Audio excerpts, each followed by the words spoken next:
Looking to brighten your smile and boost your confidence? Look no further than Brighter Shades Ahead, your ultimate destination for teeth whitening. Jamie, the founder, has over 20 years of dental expertise. As a licensed and certified teeth whitening professional who understands the challenges of motherhood, she's here to help you. As a valued listener, you can take advantage of an exclusive offer.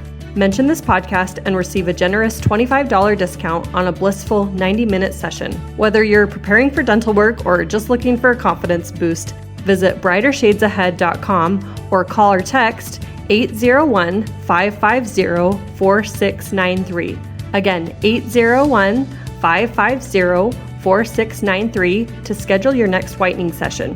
Remember, brighter teeth won't solve all your problems, but they're a beautiful reminder that brighter days are always ahead. I recently got my teeth whitened by Jamie and loved the experience. I am excited to go back, and I know you'll love the experience too. So book her today. Hey, it's just Blaine and Bex here with the best podcast in Utah. That's right. It's Radio Daybreak, a show highlighting the people, businesses, and events that make Daybreak, Salt Lake City, and Utah one of the most majestic places around. Subscribe wherever you listen to podcasts and never miss an episode of the best podcast in Utah, Radio Daybreak. Ready to have more energy, fit into your favorite jeans again, and just feel good? Shannon Galladay is here to help you create a healthy lifestyle so you can be your best for the people you love most. Shannon, the founder of Galladay Fit, has over 12 years of experience as a health and fitness coach and a year of experience as a life coach. As a mother of 3 girls who struggled with her weight during pregnancies, she understands what it's like to get her body back after having babies. As a valued listener, you can take advantage of an exclusive offer. Mention this podcast and receive a generous $20 discount on our fitness and nutrition package, plus a free 30-minute life coaching session with Shannon. Whether you want to lose the baby weight, run a 5K race, or just feel better in your clothes, call or text Shannon at 480-823-2595. You can also go to yourwellnesscheckin.com to get Shannon's free checklist and videos to help you start feeling better right away. It's time to start feeling and looking your best so you can take care of the people you love most. Shannon is so welcoming and easy to talk to. I just love interacting with her. I know working with her could be a meaningful experience. The following presentation is a production of Ride the Wave Media.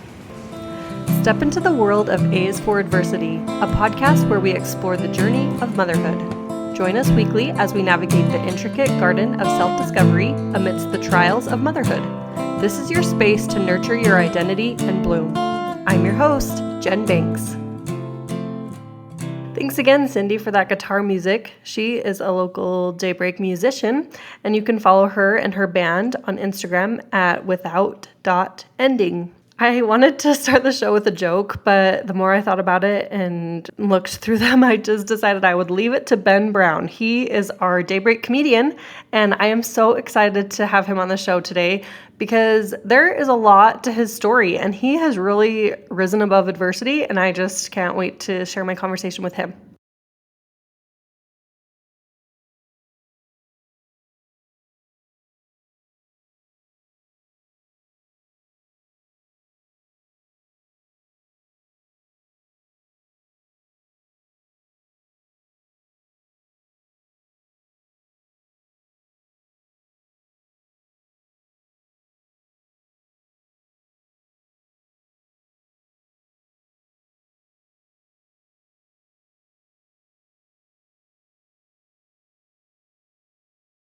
Okay, I'm here with Ben Brown today. How are you, Ben? I'm doing really well. How are you?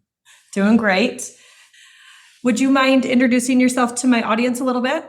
Yeah, absolutely. So hi, everybody. My name is Ben. I'm also known as the Fresh King Benjamin. I'm a stand-up comedian here in Utah, and I have an interesting backstory. I grew up in Wyoming on a Mormon polygamist compound. I'm actually the nephew of the Sister Wives family, if you know about the Sister Wives family.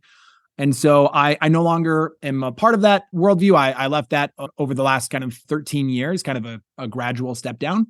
And now I do stand-up comedy about what it was like to grow up polygamist and what it's to be out here in the wicked world where everybody is showing their knees and elbows. Yes, such an interesting niche, but so applicable, you know?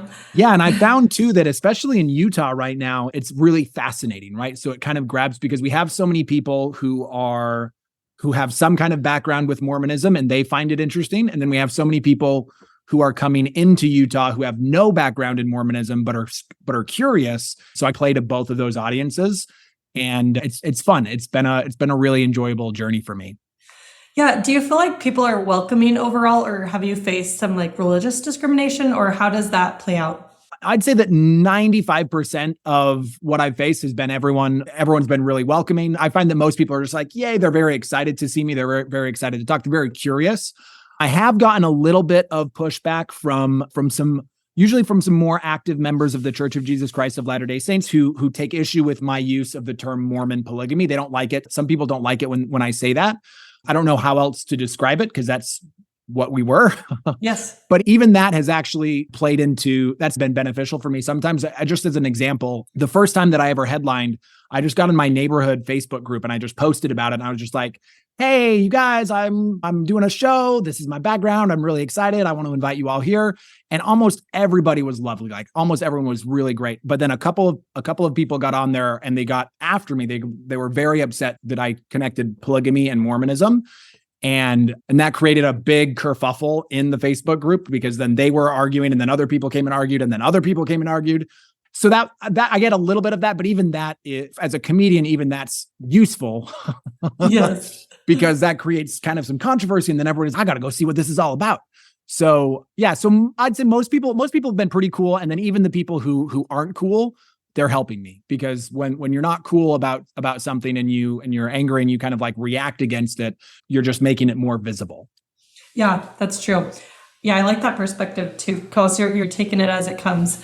And it is for sure a hot topic. So I feel like whatever side you're on, it's going to be ruffling someone's feathers. Yeah. And I think too, especially in Utah, and this is kind of what sort of has drawn me to comedy is that I think in Utah, especially just because in Utah, there are three different groups of people connected to Mormonism, right? There are people who believe it, who are like true believers. And there are people who used to be believers, but aren't anymore, right? They've left that faith. And then there are people who have never been Mormon. And all three of those groups of people are valid and deserve to be here and deserve to be treated with respect, right? Yeah. We're all community members. We're all neighbors. We're all here and we need all of us, right?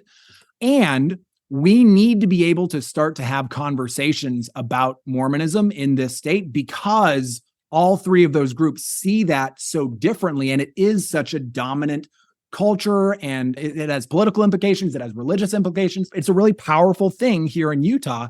And comedy is a way to have important and difficult conversations that is it's just a little softer, right? If we can laugh about something, then we can have those difficult conversations. In some ways, the background that I have is it uniquely prepared me to facilitate a conversation around that because I know I've been through that journey. I understand how the people who really believe in Mormonism, that's their identity. It's really important to them. I get how they feel and I love them. I want them to be here.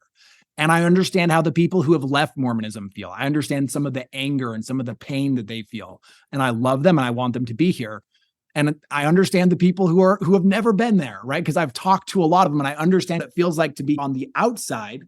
And so I have my toes in all of these different worlds. And I just feel really lucky that I get to use my voice to kind of help us as a culture have that conversation. Yeah.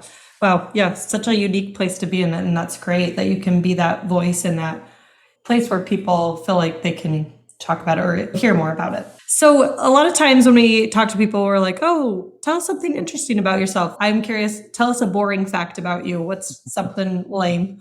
This one was funny because I had to think for a little bit, but I think a boring fact about me is that I really like sweaters. So I love sweater weather. I love it when it's just a little bit chilly and I can wear a sweater. So I've got hoodies. I've got these button-up sweaters. I'm just a real sweater person. Yeah. And I feel the most comfortable when I've got a little sweater and like maybe a mug of hot chocolate. Perfect. Yeah, that's great and boring. I love it. So what are some of the hats that you wear? I wear this one quite often. Yeah. There's the comedy hat that I wear. I'm a dad, so I wear the dad hat quite often. I'm a business consultant, and so I wear that hat. I feel also like I'm an advocate for people who are coming from my background. So people who leave Mormon polygamy are often very deeply traumatized, and it's a difficult transition. It's really hard. For example, I didn't have a social security number until I went and got one for myself when I was Wow. 18, Mm. right? And so the transition into the world is quite difficult.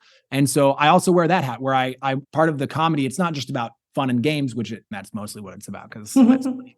But it's also about sort of raising awareness about what that world is like and the challenging time that people have leaving it and integrating into modern society. I love when people can take things that have happened to them and then help other people, because that's part of the beauty of it. Yeah, and I think that's the maybe not the purpose, because I don't know that I would say that things happen, that bad things happen because something made them happen. But I think that really is the opportunity that we have when bad things happen, right? Mm-hmm. And it may have been for a reason, it may have not been for a reason, but I don't really care about the reasons that are external that are up here. What I care about is what opportunity do I have? When something traumatic happens, it can bury you or it can transform you, right? And if you can find a way to, and in my experience, the best way to let it transform you is to find a way to use that experience to help other people. Yeah, for sure. I was just listening to a podcast and she was talking about a game she plays with her kids called Good News and Bad News. And so her daughter fell and scraped her knee. And she's like, oh, yeah, the bad news is that you fell, you got a hurt knee. But the good news is you didn't crash into anything else, or it was safely right here in our driveway by the grass. And so, yeah, you acknowledge the pain, you acknowledge what it was, and then you find the light or the bright side. Yeah, and as humans, we are constantly creating our world, right? Every moment of every day, we're creating the world that we exist in. And so being able to find the good in the bad, I think is a really crucial life skill. Because bad things are going to happen. Look at the last 3 years. Sometimes bad things happen nonstop. Right. And so if you're always just in response to what's happening, then you're never going to, then you're at the mercy of what's out there. And what's out there is often really challenging. It's often really difficult. And you don't have to be a victim of that. Yeah, for sure. So what's some other adversity or challenges that you've gone through that have shaped your character? So probably the most difficult thing for me was really I had a very difficult childhood. So I was my mom's oldest. My dad has 3 wives. I was my mom's oldest. I was my dad's third. My dad has 16 kids. So I'm the third of 16 kids.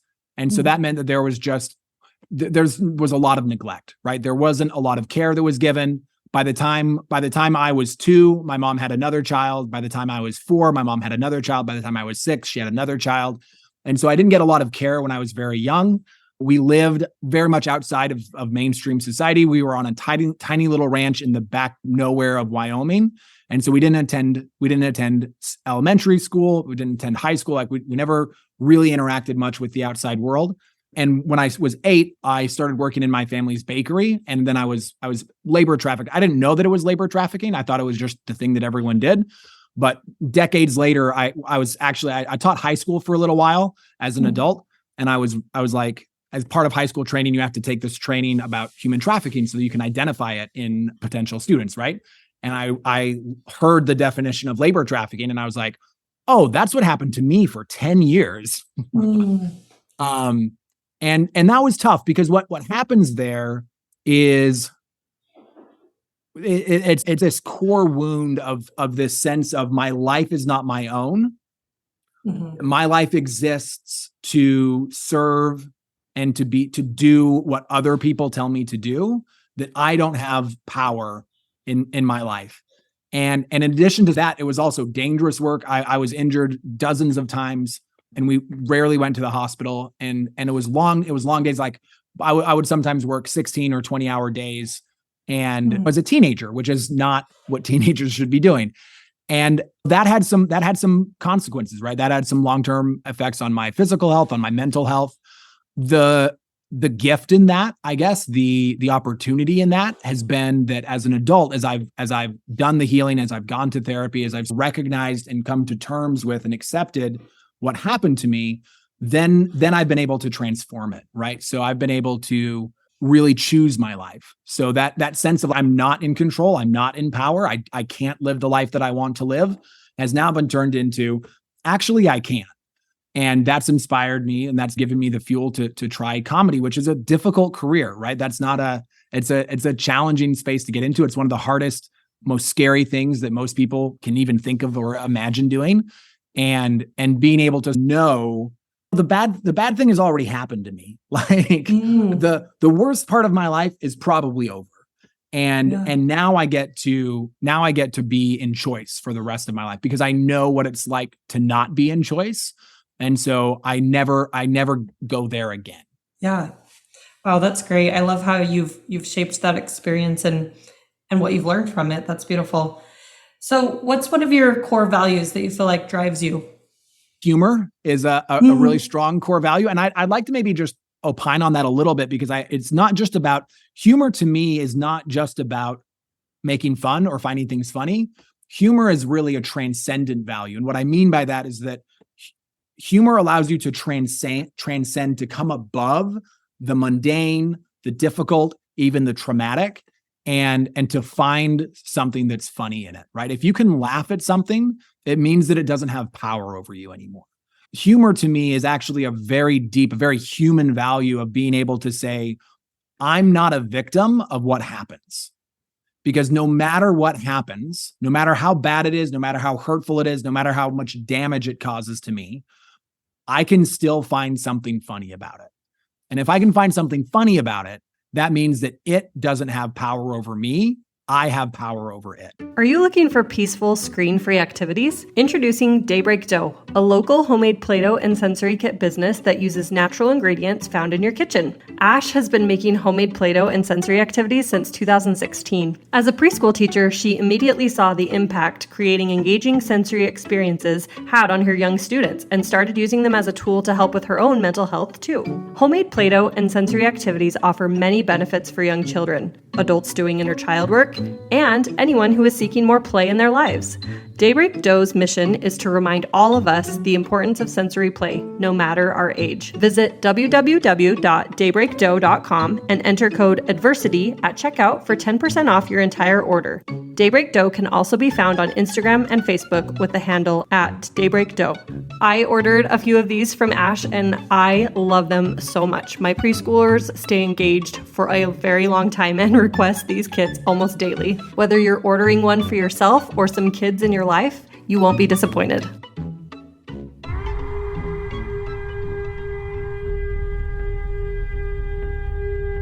The trumpets have sounded and the end is nigh, but have no fear, your prophet is here.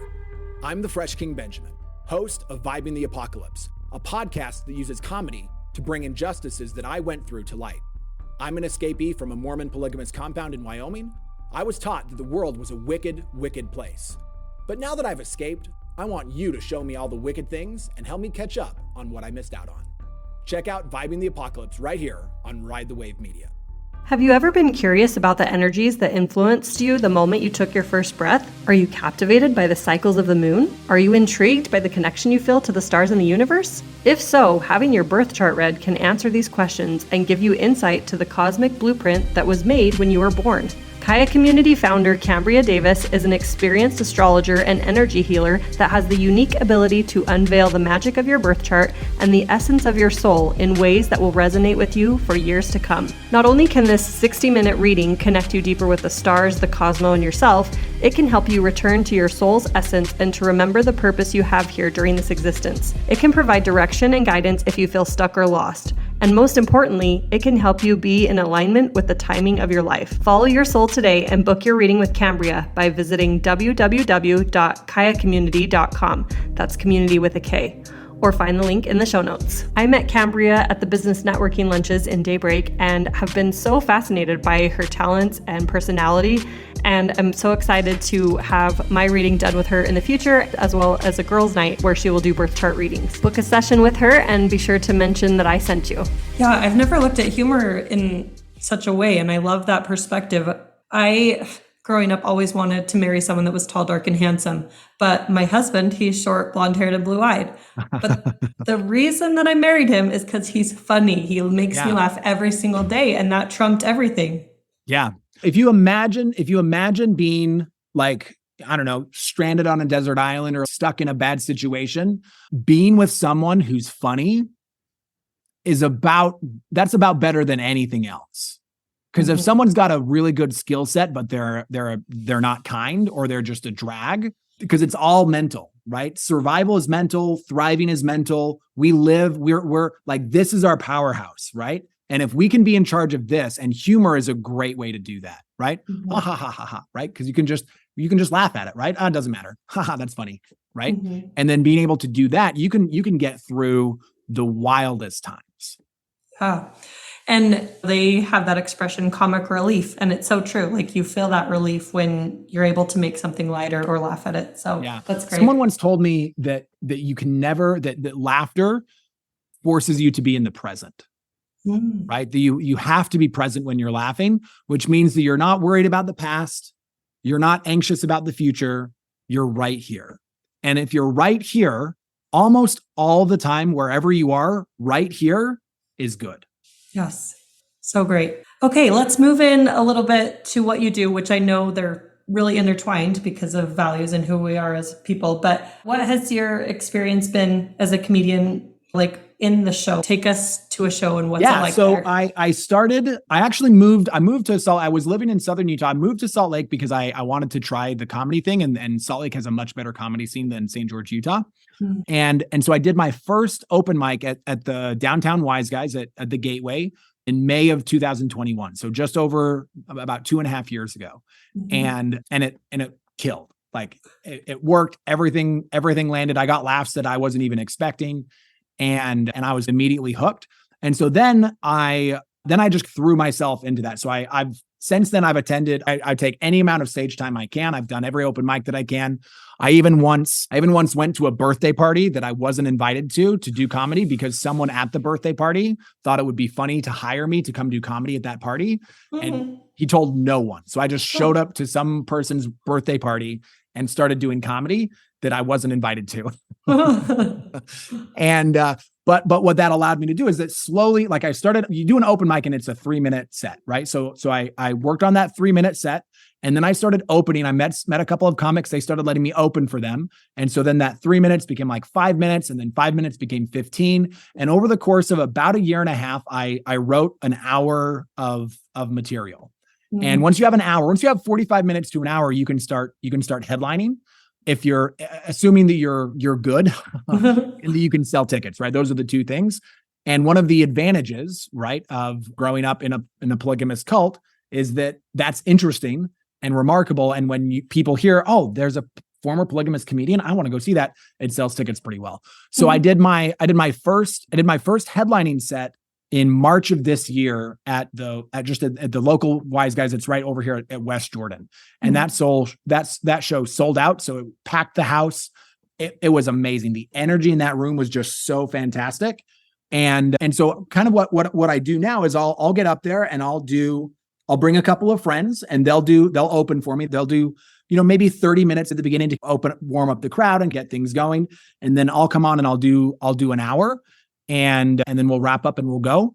And it's been really fun. And what I found too is that the experience of being a comedian, it's not just about the writing, it's not just about the show, it's also about the promotion on the back end, right? So the real game is not just about having really good content, it's about finding ways to let people know about shows and then making sure that they come out, right? So that's been a fun game to learn and to sort of master. Right now, I'm doing it about monthly. So I started back in March, and now about every month I've got a show, and it's pretty fun. It keeps me excited. Yeah, that's so great. Just when you talk about the energy, that's contagious. It makes me want to go. One of the magical things about live comedy, right? And if anyone's listening, they haven't gone to a live comedy show, I would really suggest checking one out. There are tons of great comics for literally for anyone who comes through. The Wise Guys here in Utah books really phenomenal people. They have great shows every single weekend. And one of the things that's different, right, about like you could go on Netflix and you could watch a stand-up special, and that's great and fun. But it's not the same as being in the audience. And what's fun about the audience, right, is that at a comedy show, everyone has come to laugh. So we've all gathered together to have this communal experience of laughing, right? And so everyone there is open, everyone there is excited, everyone there wants to laugh. And so being able to be the comic at a live show is a real honor, right? Because essentially what's happened is that I've just been selected to be the person to channel the energy of the audience that's already there, right? Everyone wants to laugh there. And so I just get to be the one who's going to just move that energy for us. And it's pretty magic. It's always a really special time. Yeah, that's so interesting. My husband and I went to Dry Bar Comedy in Provo a little while ago. My husband can be critical sometimes, maybe because he is so funny. That was low-hanging fruit. So his standards are pretty high. I laugh at a lot of things. I can laugh pretty easily, but he's a critic, so it's funny. He should come to an open mic. Yeah, there you go. That's a good idea. Do you have a favorite moment from a previous show or something that sticks out in your mind? There's lots, because every show is interesting and unique and different and funny in its own way. One that kind of stands out to me right now is the second time I did the West Jordan Wise Guys over here. There was one night where the stage lights weren't working. They couldn't get the stage lights to work. And it was just one of those moments where like the manager was freaking out because it's his job to make the show go well. And I was just in total zen. I'm like, look, whatever happens is going to happen. And so the manager, right before the show started, the manager ran home and he had a floodlight, like a construction floodlight that he brought from his house, and he put it on the front row, and it was like a spotlight, and which was not as good as stage lights. Yes. But what was fun about that is that then it became this unique and funny thing, right? So I got up there and I was able to say, welcome to, guys, we're in the middle of the apocalypse. And sometimes when you're in the apocalypse, stuff doesn't work. So welcome to the apocalypse show. And then it just becomes part of the experience, right? So being able to find comedies about immediacy, right? About what's happening right now. And so being able to find the things that are happening right now in the moment and then incorporate them into the show is just a fun game, and it's a fun little challenge to play. Yeah, that's great. And then it adds to the shared experience of it all too. Totally. Do you have a favorite quote or mantra that guides what you do or makes you think? Yeah. So my favorite quote is from a guy named René Dumal. René Dumal was a French mountaineer. He summited a whole bunch of mountains, like in Europe and in America. And he has this really lovely quote about perspective. And it's talking about coming to the summit of a mountain, right? So if anyone's ever summited a mountain, you know what this feels like. And he says, you cannot stay at the summit forever. You have to come down again. So why climb in the first place? Just this: what is above knows what is below, but what is below does not know what is above. No. One climbs and one sees. One descends and one sees no longer, but one has seen. There is an art of conducting oneself in the lower regions by the memory of what one saw at the top. And I love that because, especially comedy, right? Because comedy is a peak experience, right? It's getting people, it's elevating, right? It's that transcendent thing. It's about getting people up. And when they're up, they can see. And then you go out, you leave the comedy club, you leave the mountaintop, right? You go back into sort of mundane, sometimes dreary life, but you're changed, right? There's an art of living in sort of normal life that is governed by the things that you see when you're in these peak moments.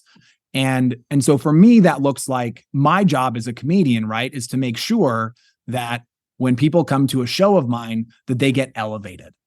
Right? That they get elevated, that they can get up and above whatever it is that's difficult or challenging for them. They can get up and above that, because if they can get up and above that, that's all they really need. I don't have to fix people's problems. And honestly, I actually can't fix people's problems. But what I can do is I can give them an elevated experience that puts them in a position where they can act as their best selves, and then they can solve their problems.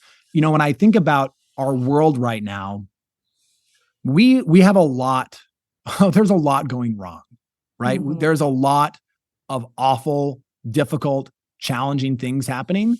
And it doesn't look like it's going to get easier anytime soon. In fact, it looks like it's probably going to get harder.